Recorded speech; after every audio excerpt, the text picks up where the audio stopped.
October 19th, 1962. As far as all but a tiny handful of Americans were concerned, the president was simply enjoying a campaign swing through the Midwest, trying to build a strong Democratic vote for the November elections. But in between the speeches and the handshaking, the president was in constant touch with the White House. The subject, once more, was Cuba. After Vienna, President Kennedy had predicted that there might have to be a moment of supreme risk before Khrushchev would be convinced that conciliation did not mean weakness, and before the world could be led beyond the Cold War.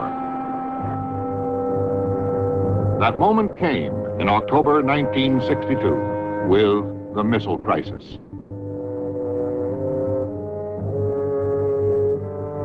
In a series of meetings lasting over several days, the American response to the threat of Russian missiles in Cuba was determined. At first, the choice seemed to lie between doing nothing, which the president refused to accept, or an airstrike against the missile sites, which could easily provoke nuclear war. An alternative finally emerged, the conception of a naval blockade, designed to stop the further entry of offensive weapons into Cuba and hopefully to force the removal of the missiles already there. The president chose the blockade.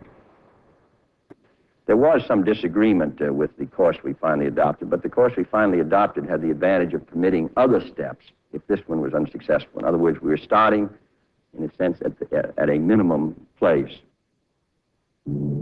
Before enduring the blockade, the president maintained tight personal control of every aspect of the situation. The Bay of Pigs had not been in vain.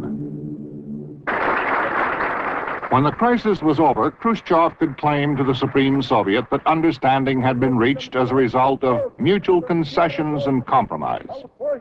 At every stage, Kennedy had given his adversary time for reflection and reappraisal, and had allowed him an honorable retreat.